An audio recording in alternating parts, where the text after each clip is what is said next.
সন্তান নেয়ার জন্য সহবাসের নিয়মগুলো কি কি? কোন অবস্থানে সহবাস করতে হবে? সহবাস করার পরে কি নির্দিষ্ট ভঙ্গিতে শুয়ে থাকতে হবে? ঘন ঘন বীর্যপাত করলে কি পুরুষের প্রজনন ক্ষমতা কমে যায়? এমন অনেকগুলো প্রশ্ন আপনাদের কাছ থেকে এসেছে। এই ভিডিওতে বিষয়গুলো সহজ করে বোঝাবো। একদম হাতে কলমে দেখিয়ে দিচ্ছি। এইটা হচ্ছে একজন নারীর কোমরের অংশের মডেল। এই দুটো হচ্ছে কোমরের হাড্ডি আর এইটা হচ্ছে মেরুদণ্ড। আমরা নিচে চলে যাই। এই ওপরে যে ছোট্ট ছিদ্রটা দেখতে পাচ্ছেন, এটা হচ্ছে প্রস্রাবের রাস্তা, এদিক দিয়ে প্রস্রাব বের হয়। তার নিচে এই ছিদ্রটা দেখতে পাচ্ছেন, এইটা হচ্ছে যোনিপথের ছিদ্র। এখান দিয়েই মাসিকের রক্ত বের হয়, প্রসবের সময় এই রাস্তা দিয়েই বাচ্চা বের হয় এবং সহবাসের সময় এই রাস্তাতেই বীর্যপাত হয়। আর নিচে যেটা দেখতে পাচ্ছেন, এটা হচ্ছে পায়ুপথ, এখান দিয়ে মল বের হয়। এখন আমরা চলে আসি ভেতরে কি আছে। সবচেয়ে উপরের ছিদ্রটা ছিল প্রস্রাবের রাস্তা, তাই আমাদের প্রস্রাবের রাস্তার পেছনে আছে মূত্রথলি। এখানে প্রস্রাব জমা থাকে, তারপর প্রস্রাবের রাস্তা দিয়ে বের হয়ে যায়। এখন আমরা আসবো যোনিপথের রাস্তার পেছনে কি থাকে। সন্তান ধারণ বোঝার জন্য এটাই সবচেয়ে গুরুত্বপূর্ণ।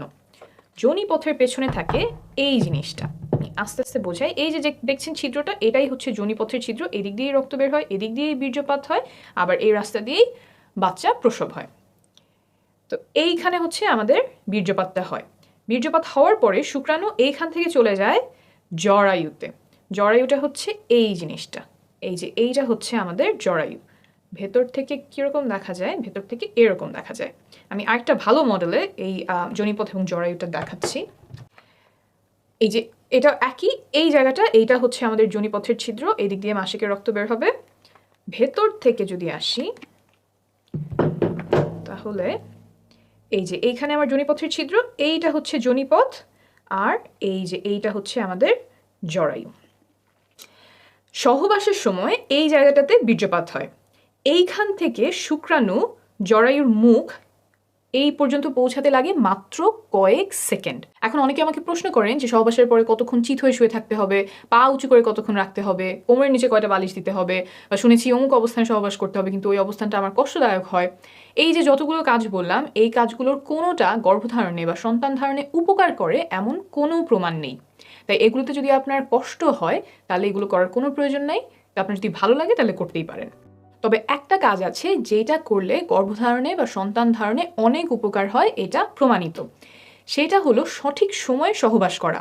সঠিক সময় বলতে এই যে এখানে যে বীর্যপাতটা হলো, তারপর শুক্রাণুর কিন্তু অনেক দূর পর্যন্ত যেতে হবে।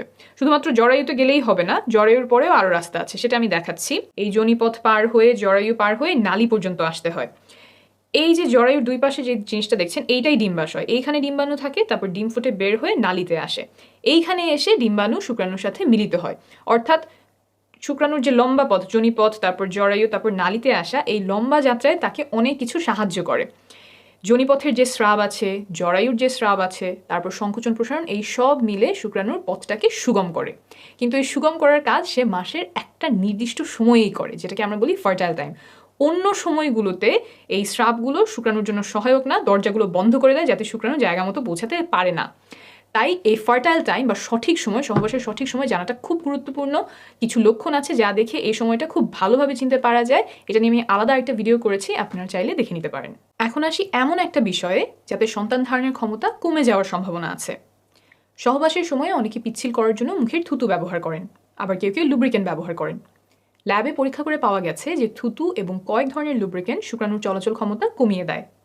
তাই সাবধানতা বশত এসব পরিহার করার পরামর্শ দিচ্ছে American society for reproductive medicine. অর্থাৎ আপনি যদি থুতু ব্যবহার করেন, সেটা আপাতত বন্ধ রাখলে ভালো হবে। আর যদি লুব্রিকেন্ট ব্যবহার করতে হয়, তাহলে এই লেখাটা প্যাকেটের গায়ে দেখে কিনবেন। এসব ব্যবহার করলে যে গর্ভধারণের সম্ভাবনা বেড়ে যাবে তা কিন্তু নয়, বরং প্রয়োজন হলে ব্যবহার করতে পারেন। এখন বলি, ঘন ঘন বীর্যপাত করলে পুরুষের প্রজনন ক্ষমতা কমে যায় কিনা, সন্তান ধারণের জন্য কত ঘন ঘন সহবাস করা প্রয়োজন। একটা গবেষণায় দেখা গেছে যে প্রতিদিন সহবাস করলে সফল হওয়ার সম্ভাবনা সবচেয়ে বেশি থাকে, 37%। একদিন পর পর সহবাস করলেও সফলতার সম্ভাবনা কাছাকাছি থাকে, 33%। কিন্তু যদি সপ্তাহে একবার সহবাস করা হয়, তখন সম্ভাবনা নেমে আসে মাত্র 15%। অর্থাৎ ঘন ঘন সহবাসে সফলতার সম্ভাবনা বাড়ে। প্রতিদিন বা একদিন পর পর চেষ্টা করলে সর্বোচ্চ সম্ভাবনা থাকে। অনেকের একটা ভুল ধারণা আছে যে ঘন ঘন বীর্যপাত করলে পুরুষের প্রজনন ক্ষমতা কমে যায়। অনেকদিন পর পর বীর্যপাত করলে বীর্য ঘন মনে হয়, সেখান থেকে এই ধারণা তৈরি হতে পারে। তবে প্রায় 10,000 বীর্যের স্যাম্পল নিয়ে করা একটা বড় গবেষণায় দেখা গেছে যে প্রতিদিন বীর্যপাতেও শুক্রাণুর সংখ্যা স্বাভাবিক থাকে। আমি নিচে রেফারেন্স দিয়ে দিব, আপনি নিজেই চেক করে নিতে পারবেন। মোট কথা, প্রতিদিন বা একদিন পরপর চেষ্টা করলে সর্বোচ্চ সম্ভাবনা থাকে। আর যদি ফার্টাইল উইন্ডো বা গর্ভধারণের সবচেয়ে সম্ভাবনাময় সময়টা খুঁজে বের করে তখন ঘন ঘন চেষ্টা করা যায়, তাহলে আরও ভালো। তবে সবার পক্ষে এসব শিডিউল মেনে চেষ্টা করা সম্ভব নয়, অনেকের জন্য সেটা উপযুক্তও হবে না। আপনি নির্ভরযোগ্য তথ্যগুলো জেনে রাখলেন, তারপর আপনার পরিস্থিতি অনুযায়ী যেটা ভালো হয় আপনি সেভাবেই সিদ্ধান্ত নেবেন। আপনি যখন বাচ্চা নেওয়ার চেষ্টা করছেন, তখন মা ও শিশু সুস্বাস্থ্যের জন্য কিছু নিয়ম মানা আবশ্যক, যেমন ফলিক অ্যাসিড খাওয়া, যাতে করে বাচ্চার ব্রেইন আর মেরুদণ্ডে জন্মগত ত্রুটি হওয়ার ঝুঁকি কমে যায়। এসব আমি আরেকটা ভিডিওতে সহজে বুঝিয়েছি, প্রয়োজন হলে সেই ভিডিওটি দেখে নেবেন। ভালো থাকবেন, সুস্থ থাকবেন।